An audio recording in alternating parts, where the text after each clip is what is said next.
ಬಿಡದಿಗಾಗಿ ಪೈಪೋಟಿ ನಡೀತಾ ಇದೆ, ಬಿಡದಿಗಾಗಿ ಬಡಿದಾಟ ನಡೀತಾ ಇದೆ, ರಾಜಕೀಯ ಸಂಘರ್ಷ ನಡೀತಾ ಇದೆ, ಮಾತಿನ ಚಕಮಕಿ ನಡೀತಾ ಇದೆ.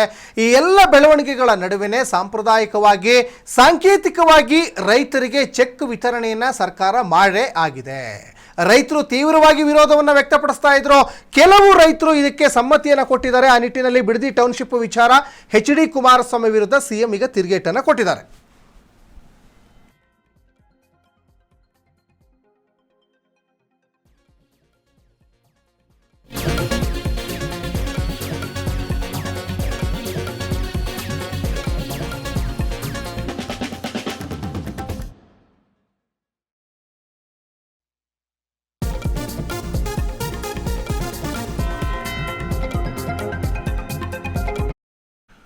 ಇನ್ನು ಬಿಡದಿಗೋಸ್ಕರ ಸಾಕಷ್ಟು ಪೈಪೋಟಿ ನಡೀತಾ ಇದ್ದಾವೆ. ಸರ್ಕಾರ ನಾನು ಮಾಡೇ ಸಿದ್ಧ ಅಂತ ಹೇಳ್ತಾ ಇದ್ದಾರೆ. ವಿಪಕ್ಷದವರು ಜೊತೆಗೆ ಸಾಕಷ್ಟು ಜನ ರೈತರು ಇದನ್ನು ಮಾಡ್ಲಿಕ್ಕೆ ನಾವು ಬಿಡಲ್ಲ, ಯಾಕಂದರೆ ಅದು ಫಲವತ್ತಾದಂತಹ ಭೂಮಿ, ಹಣ್ಣು ತರಕಾರಿ ಬೇರೆ ಬೇರೆ ಬೆಳೆಗಳನ್ನು ನಾವು ಬೆಳೀತಾ ಇದ್ದೀವಿ ಅಂತ ಒಂದು ಕಡೆ ರೈತರು ಈಗ ಒಂದು ಕಡೆ ಹೇಳ್ತಾ ಇದ್ದಾರೆ. ಹಾಗಾಗಿ ಇದು ವಿಪಕ್ಷ ಮತ್ತು ಸರ್ಕಾರದ ನಡುವೆ ತೀವ್ರ ತಿಕ್ಕಾಟ ನಡೀತಾ ಇದೆ. ಬಿಡದಿ ಟೌನ್ಶಿಪ್ ಜಟಾಪಟಿಗೆ ಡಿ ಕೆ ಶಿವಕುಮಾರ್ ಈಗ ಸ್ಪಷ್ಟನೆಯನ್ನು ಕೊಟ್ಟಿದ್ದಾರೆ. ಏನು ಸ್ಪಷ್ಟನೆ ಅಂದರೆ ಅವ್ರದ್ದು ಒಂದೇ ರಾಗ, ಕುಮಾರಸ್ವಾಮಿ ನಿರ್ಧಾರ ನಾವು ಮುಂದುವರಿಸ್ತಾ ಇದ್ದೀವಿ ಅಂತ. 2006 ಮತ್ತು 2007 ಈ ಟೌನ್ಶಿಪ್ಪನ್ನು ಮಾಡಬೇಕು ಅಂತ ಕುಮಾರಸ್ವಾಮಿಯವರು ಮನಸ್ಸನ್ನು ಮಾಡಿದರು, ಇಲ್ಲ ಅಂತ ಅವ್ರೇನು ಹೇಳ್ತಾ ಇಲ್ಲ. ಆದರೆ ಕುಮಾರಸ್ವಾಮಿಯವರಿಗೂ ರೈತರು ವಿರೋಧವನ್ನು ವ್ಯಕ್ತಪಡಿಸಿದ್ರು. ಇಷ್ಟೆಲ್ಲ ಫಲವತ್ತಾದ ಭೂಮಿಯನ್ನು ನೀವು ನೆಲಸಮ ಮಾಡಿ ಟೌನ್ಶಿಪ್ ಮಾಡೋದು ಎಷ್ಟರ ಮಟ್ಟಿಗೆ ಸರಿ ಅಂತ ಹೇಳ್ತಾ ಇದ್ರು. ಈಗೇನು ಆಮಿಷವನ್ನು ಒಡ್ಡಿದಾರಲ್ಲ ರೈತರಿಗೆ, ನಿಮಗೆ ಒಂದು ಎಕರೆಗೆ 2,14,00,000 ಕೊಡ್ತೀವಿ, 2,50,00,000 ಕೊಡ್ತೀವಿ ಅಂತ ಡಿಮ್ಯಾಂಡ್ ಮಾಡ್ತಾ ಇದ್ದಾರಲ್ಲ ರೈತರ ಮೇಲೆ, ಅದೇ ಥರ ಆವಾಗಲೂ ಮಾಡಿದರು. ರೈತರು ಬಿಲ್ಕುಲ್ ಒಪ್ಪಲಿಲ್ಲ. ಈಗಲೂ ಕೂಡ ರೈತರು ಒಪ್ತಾ ಇಲ್ಲ, ಬಿಟ್ಬಿಡಿ ಯೋಜನೆ ಅಂತ ಹೇಳ್ತಾ ಇದ್ದಾರೆ. ನೋಡಿ, ಈ ಮಾಗಡಿ ಶಾಸಕ ಏನಿದಾರಲ್ಲ ಬಾಲಕೃಷ್ಣ, ಈ ಹಿಂದೆ JDS ಅಲ್ಲಿದ್ದರು. ಅವರು ಆಡಿರುವ ಮಾತು ಈಗ ಸಾಕಷ್ಟು ವೈರಲ್ ಆಗ್ತಾ ಇದೆ. ಈ ಹಿಂದೆ JDS ಅಲ್ಲಿದ್ದಾಗ ಟೌನ್ಶಿಪ್ ಬಗ್ಗೆ ವಿರೋಧ ವ್ಯಕ್ತಪಡಿಸ್ತಾ ಇದ್ರು. ಈಗ ಅವರು ಕಾಂಗ್ರೆಸ್ಸಿಗೆ ಬಂದಿದ್ದಾರೆ, ಟೌನ್ಶಿಪ್ ಮಾಡಬೇಕು ಅಂತ ಸರ್ಕಾರದ ಪರವಾಗಿ ಮಾತಾಡ್ತಾ ಇದ್ದಾರೆ. ಯಾಕಂದ್ರೆ ಅವರು ಸರ್ಕಾರದ ಒಂದು ಅಂಗ ಆಗಿರೋದ್ರಿಂದ. ಈಗ ನೋಡಿ, ಈ ರಾಜಕೀಯ ನಾಯಕರುಗಳು ಒಂದು ಪಕ್ಷದಲ್ಲಿದ್ದಾಗ ಒಂಥರ ಹೇಳಿಕೆ ಕೊಡ್ತಾರೆ, ಮತ್ತೊಂದು ಪಕ್ಷಕ್ಕೆ ಜಂಪ್ ಆದಾಗ ಇನ್ನೊಂದು ಥರ ಹೇಳಿಕೆಯನ್ನು ಕೊಡ್ತಾರೆ. ಯಾಕಂದರೆ ನೋಡಿ, ಅಲ್ಲಿ ರೇಷ್ಮೆ ನಗರಿ ರಾಮನಗರ ಕೇವಲ ರೇಷ್ಮೆ ಮಾತ್ರ ಬೆಳೀತಾ ಇಲ್ಲ, ಅಲ್ಲಿ ಅಡಿಕೆ ಬೆಳೀತಾರೆ, ತೆಂಗು, ಮಾವು, ಪಪ್ಪಾಯಿ, ಹಲಸು, ವಿವಿಧ ರೀತಿಯ ತರಕಾರಿಗಳು, ಹೂವುಗಳು ಬೆಂಗಳೂರು, ತುಮಕೂರು ಸೇರಿದಂತೆ ನಾನಾ ಭಾಗಗಳಿಗೆ ಅಲ್ಲಿಂದ ರಫ್ತಾಗ್ತದೆ. ಜೊತೆಗೆ ಅಲ್ಲಿ ಜೀವನೋಪಾಯವನ್ನು ಕೃಷಿಯನ್ನು ನಂಬಿಕೊಂಡು ಬದುಕ್ತಾ ಇದ್ದಾರೆ. ಅವರಿಗೆ ನೀವು ಒಂದು ಎಕರೆಗೆ ನೀವು ಇಷ್ಟು ಅಂತ ರೇಟ್ ಫಿಕ್ಸ್ ಮಾಡಿದರೆ ಆ ದುಡ್ಡನ್ನು ಕಳ್ಕೊಂಡು ಬಿಡ್ತಾರೆ, ಬೇಗ ಖರ್ಚು ಮಾಡಿಬಿಡ್ತಾರೆ, ಆಮೇಲೆ ಲಬಲಬೋ ಅಂತ ಬಾಯಿ ಬಿಡ್ತಾ ಹೋಗ್ತಾರೆ ರೈತರು. ಹಾಗಾಗಿ ಸ್ವಲ್ಪ ಯೋಚನೆ ಮಾಡಬೇಕಾಗ್ತದೆ. ಸಾಂಕೇತಿಕವಾಗಿ ಒಂದು 6-7 ಜನ ರೈತರಿಗೆ ಚೆಕ್ ವಿತರಣೆಯನ್ನು ಮಾಗಡಿ ಶಾಸಕ ಬಾಲಕೃಷ್ಣ ಮಾಡಿದ್ದಾರೆ. ಇದು ರಾಜಕೀಯ ತಿಕ್ಕಾಟ. ನೋಡಿ, JDSನವರು ಪ್ರತಿಭಟನೆಯನ್ನು ಹಮ್ಮಿಕೊಂಡಿದ್ದಾರೆ, ಜೊತೆಗೆ ರೈತರು ಕೂಡ ಬೈರಮಂಗಲ ಚಲೋ ಪ್ರತಿಭಟನೆಯನ್ನು ಹಮ್ಮಿಕೊಂಡಿದ್ದಾರೆ. ಅಂದರೆ ರೈತರು ಸಹಮತ ಇಲ್ಲ. ಕೇವಲ ಒಂದು 20% ರೈತರು ಒಪ್ಪಿದ ತಕ್ಷಣ ಆಗಲ್ಲ. 80% ರೈತರು ಯೋಜನೆಗೆ ಈಗ ಒಪ್ಪಿಗೆ ನೀಡಿದ್ದಾರೆ ಅಂತ ಇವರೇನೋ ಹೇಳ್ತಾ ಇದ್ದಾರೆ. ಆದರೆ ವಾಸ್ತವಾಂಶ ಬೇರೆಯೇ ಇರ್ತದೆ. ಅವರ ಯಾರೋ ಒಂದು ಆಮಿಷಗಳನ್ನು ಒಡ್ಡಿರ್ತಾರೆ, ಆಮಿಷಗಳಿಗೆ ಒಳಗಾಗಿ ರೈತರು ಒಪ್ಪಿರಬಹುದೇನೋ. ಆದರೆ ರೈತರು ಇವತ್ತಲ್ಲ ಮುಂದೆ ಆ ಜಮೀನನ್ನು ಕಳ್ಕೊಂಡು ಪರಿತಪ್ಪಿಸೋದ್ರಲ್ಲಿ ಡೌಟೇ ಇಲ್ಲ.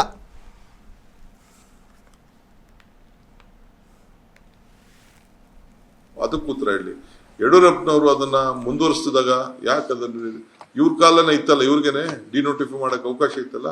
ಇವರು ಚೀಫ್ ಮಿನಿಸ್ಟರ್ ಇದ್ರು, ಯಡಿಯೂರಪ್ಪ ಸರ್ಕಾರ ಆಯ್ತು, BJP ಗೌರ್ಮೆಂಟ್ ಇತ್ತು, ಅವರು ಡಿನೋಟಿಫೈ ಮಾಡ್ಬೋದಾಗಿತ್ತಲ್ಲ.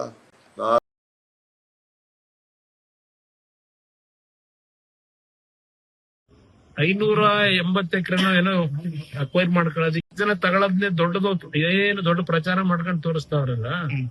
ಅಲ್ಲಿ 580 ಎಕರೆನೋ ಏನೋ ಅಕ್ವೈರ್ ಮಾಡ್ಕೊಳ್ಳೋದಕ್ಕೆ ಮೊದಲನೇ ನೋಟಿಫಿಕೇಶನ್ ಇಶ್ಯೂ ಮಾಡೋರಲ್ಲ. ಬರೀ ನೆನ್ನೆ 7 ಜನಕ್ಕೆ ಯಾಕೆ ಕೊಟ್ರು ಚೆಕ್ನ? ಅದು ಶಾಸಕನ ಕಳಿಸಿ ಎಲ್ಲಾದ್ರೂ ಚೆಕ್ ಕೊಡೋದು ಉಂಟಾ?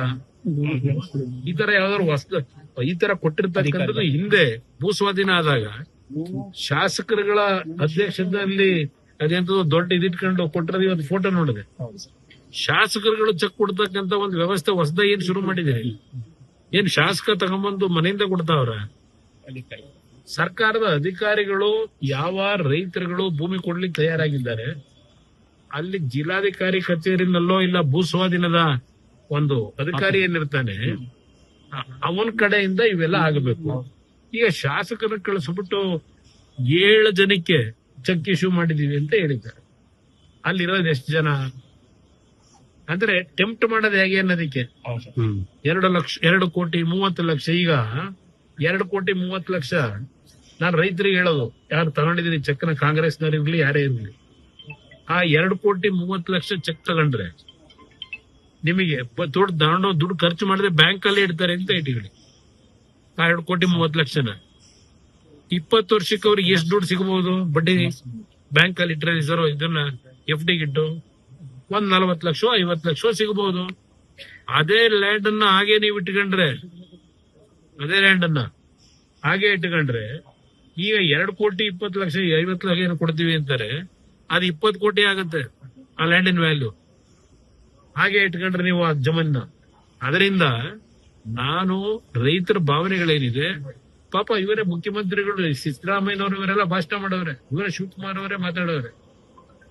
ಅವರ ಪಿತ್ರಾರ್ಜಿತ ಆಸ್ತಿಗಳು, ಅವರ ತಂದೆ ಮುತ್ತಾತಂದ್ರು ಭೂಮಿ ಹೊತ್ತು ಆ ಭೂಮಿಯ ಬಗ್ಗೆ ಇರ್ತಕ್ಕಂಥ ವ್ಯಾಮೋಹ, ಇವತ್ತು ಅಂತ ಕುಟುಂಬಗಳನ್ನ ಹೊರಗಾಕೋದು ಎಲ್ಲಾದ್ರೂ ಉಂಟಾ ಭಾಷಣ?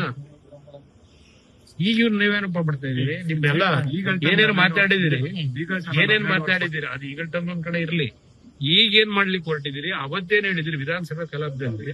ಸ್ವಲ್ಪ ತರಿಸ್ಕೊಂಡು ನೋಡ್ಲಿ ಇವ್ರಲ್ಲಿ. ಜನ ತಗೊಳದ್ನೇ ದೊಡ್ಡದು, ಏನು ದೊಡ್ಡ ಪ್ರಚಾರ ಮಾಡ್ಕೊಂಡು ತೋರಿಸ್ತಾವ್ರಲ್ಲ, ಅಲ್ಲಿ 580 ಎಕರೆನೋ ಏನೋ ಅಕ್ವೈರ್ ಮಾಡ್ಕೊಳ್ಳೋದಕ್ಕೆ ಮೊದಲನೇ ನೋಟಿಫಿಕೇಶನ್ ಇಶ್ಯೂ ಮಾಡವ್ರಲ್ಲ, ಬರೀ ನೆನ್ನೆ 7 ಜನಕ್ಕೆ ಯಾಕೆ ಕೊಟ್ರು ಚೆಕ್ನ? ಅದು ಶಾಸಕನ ಕಳಿಸಿ ಎಲ್ಲಾದ್ರೂ ಚೆಕ್ ಕೊಡೋದು ಉಂಟಾ? ಈ ತರ ಯಾವ್ದಾದ್ರು ಈ ತರ ಕೊಟ್ಟಿರ್ತಕ್ಕಂಥದ್ದು ಹಿಂದೆ ಭೂಸ್ವಾಧೀನ ಆದಾಗ ಶಾಸಕ ಕುಮಾರಸ್ವಾಮಿ ಅವರು ಏನು ನೋಟಿಫಿಕೇಶನ್ ಮಾಡಿದ್ರು, ಯಡಿಯೂರಪ್ಪನವರು ಏನು ಮುಂದುವರಿಸಿದ್ರು, ಅದನ್ನ ಮುಂದುವರಿಸ್ತಾ ಇದೀವಿ. ಹೊರತು ನಾವೇನು ವಸ್ತು ಮಾಡ್ತಾ ಇಲ್ಲ. ಈಗ ಬಿಡದಿ ಇಂಡಸ್ಟ್ರಿಯಲ್ ಲೇಔಟ್ ಆಗಿದೆ, ಯಾರು ಅದನ್ನ ಅಕ್ವಿಷನ್ ಮಾಡಿದ್ರು? ಯಾರ್ದದು? ಈಗ ಇರುವಂತ 9,000 ಎಕರೆಯಲ್ಲಿ 1,000 ಎಕರೆ ಜಗದೀಶ್ ಶೆಟ್ಟರ್ ಅವರೆಲ್ಲ ಸೇರಿ ಅಕ್ವಿಷನ್ ಮಾಡ್ಕೊಳ್ಳಿಲ್ವೇ? ಆ ರೈತರಲ್ವೇ? ಇದು ರಾಜಕಾರಣಕ್ಕೋಸ್ಕರ ಅವ್ರು ಮಾಡ್ತಾ ಇದ್ದಾರೆ. ಈಗ ಹೊಸ ಇಂಡಸ್ಟ್ರೀಸ್ ಬರಬೇಕು ಅಂತ ಹೇಳ್ತಾ ಇದ್ದಾರೆ. ಅವ್ರು ಇಂಡಸ್ಟ್ರೀಸ್ ಮಿನಿಸ್ಟರ್ ಇದ್ದಾರೆ, ಎಲ್ಲಿಂದ ಜಮೀನ್ ತೆಗೆದುಕೊಂಡು ಕೊಡ್ಲಿ ಅಂತ ಅವರೇ ಹೇಳಿದ್ರೆ ನನಗೆ ಆಗ್ತದೆ. ನಾನು ಯಾರಿಗೂ ಏನು ಬಲವಂತ ಏನು ಮಾಡಕ್ ಹೋಗ್ತಾ ಇಲ್ಲ. ನಾನ್ ಬೀಂಗ್ ಅರ್ಬನ್ ಡೆವಲಪ್ಮೆಂಟ್ ಇದು ಮಿನಿಸ್ಟರ್ ಆಗಿದ್ದಂತವನು ನಾನು ಐ ಕಾಂಟ್ ಡಿನೋಟಿಫೈ ಮಾಡ್ಬಿಟ್ಟು ನಾನು ಜೈಲಿಗೆ ಹೋಗ್ಲಿಕ್ಕೆ ಆಗ್ತಾ ಇರಲಿಲ್ಲ. ನಾನು ಡಿನೋಟಿಫೈ ಈಗ ರೆಡ್ ಝೋನ್ ಯಾಕೆ ಕುಮಾರಸ್ವಾಮಿ ಮಾಡಿದ್ರು?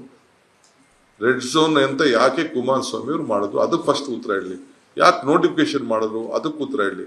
ಯಡಿಯೂರಪ್ಪನವರು ಅದನ್ನ ಮುಂದುವರಿಸಿದಾಗ ಯಾಕೆ ಅದನ್ನ ಇವ್ರ ಕಾಲನ ಇತ್ತಲ್ಲ, ಇವ್ರಿಗೇನೆ ಡಿನೋಟಿಫೈ ಮಾಡಕ್ ಅವಕಾಶ ಇತ್ತಲ್ಲ. ಇವರು ಚೀಫ್ ಮಿನಿಸ್ಟರ್ ಇದ್ರು, ಯಡಿಯೂರಪ್ಪ ಸರ್ಕಾರ ಆಯ್ತು, BJP ಗೌರ್ಮೆಂಟ್ ಇತ್ತು, ಅವರು ಡಿನೋಟಿಫೈ ಮಾಡ್ಬೋದಾಗಿತ್ತಲ್ಲ. ನಾನು ಕುಮಾರಸ್ವಾಮಿ ಅವರು ಏನು ನೋಟಿಫಿಕೇಶನ್ ಮಾಡಿದ್ರು, ಯಡಿಯೂರಪ್ಪನವರು ಏನು ಮುಂದುವರಿಸಿದ್ರು, ಅದನ್ನ ಮುಂದುವರಿಸ್ತಾ ಇದೀವಿ. ಹೊರತು ನಾವೇನು ವಸ್ತು ಮಾಡ್ತಾ ಇಲ್ಲ. ಈಗ ಬಿಡದಿ ಇಂಡಸ್ಟ್ರಿಯಲ್ ಲೇಔಟ್ ಆಗಿದೆ, ಯಾರು ಅದನ್ನ ಅಕ್ವಿಷನ್ ಮಾಡಿದ್ರು? ಯಾರ್ದದು? ಈಗ ಇರುವಂತ 9,000 ಎಕರೆಯಲ್ಲಿ 1,000 ಎಕರೆ ಜಗದೀಶ್ ಶೆಟ್ಟರ್ ಅವರೆಲ್ಲ ಸೇರಿ ಅಕ್ವಿಷನ್ ಮಾಡ್ಕೊಳ್ಳಿಲ್ವೇ? ಆ ರೈತರಲ್ವೇ? ಇದು ರಾಜಕಾರಣಕ್ಕೋಸ್ಕರ ಅವ್ರು ಮಾಡ್ತಾ ಇದ್ದಾರೆ. ಈಗ ಹೊಸ ಇಂಡಸ್ಟ್ರೀಸ್ ಬರಬೇಕು ಅಂತ ಹೇಳ್ತಾ ಇದ್ದಾರೆ. ಅವ್ರು ಇಂಡಸ್ಟ್ರೀಸ್ ಮಿನಿಸ್ಟರ್ ಇದ್ದಾರೆ, ಎಲ್ಲಿಂದ ಜಮೀನ್ ತೆಗೆದುಕೊಂಡು ಕೊಡ್ಲಿ ಅಂತ ಅವರೇ ಹೇಳಿದ್ರೆ ನನಗೆ ಆಗ್ತದೆ. ನಾನು ಯಾರಿಗೂ ಏನು ಬಲವಂತ ಏನು ಮಾಡಕ್